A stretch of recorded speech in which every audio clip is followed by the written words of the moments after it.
चिंचवडमध्ये तुमचा आता कार्यक्रम नुकताच पडला जिजाऊचं बाळकडू, तर त्या कोर्समध्ये नेमकं असतं काय नेमकं? गर्भसंस्कार म्हणजे नेमकं काय? पहिलं तर ही कोणती पाठपूजा नाहीये किंवा धार्मिक विधी नाहीये हे अंडरस्टँड केलं पाहिजे. हे सायंटिफिक आहे हे समजून दिलं जातं.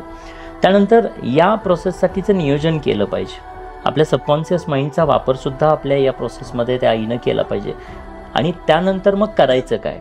9 महिन्यांचं प्लॅनिंग केलं तर हे 9 महिने वेळ जो देणार आहे तो कशा पद्धतीने कोणत्या ॲक्टिव्हिटी केला तर त्याचा कसा फायदा होणार आहे, कोणत्या डेव्हलपमेंटसाठी फायदा होणार आहे, या ॲक्टिव्हिटीज त्यांना सांगितल्या जातात. आणि मग जेव्हा ॲक्टिव्हिटीज सांगतो त्या सांगितलेल्या ॲक्टिव्हिटीज डिलिव्हरीपर्यंत करून घेण्याची जबाबदारी मग त्या कोर्सच्या माध्यमातून आम्ही घेत असतो. जसं की आता काही अनेक ट्रान्स आहेत, मेडिटेशन्स आहेत, म्युझिक्स आहेत, ब्रेन जिम्स आहेत, त्राटक आहेत, अशा अनेक ॲक्टिव्हिटीज असतात ज्या त्यांना करायच्या असतात, जे त्या त्यांच्या वेळेत करू शकतात. मग त्यासाठी जी काही सिस्टीम बनवली, ॲप बनवलं, त्या ॲपच्या माध्यमातून ही लोकं जोडतात आणि त्या आपल्या वेळेनुसार मग योगा असेल किंवा अशा वेगवेगळ्या सगळ्या गोष्टी त्या करत राहतात.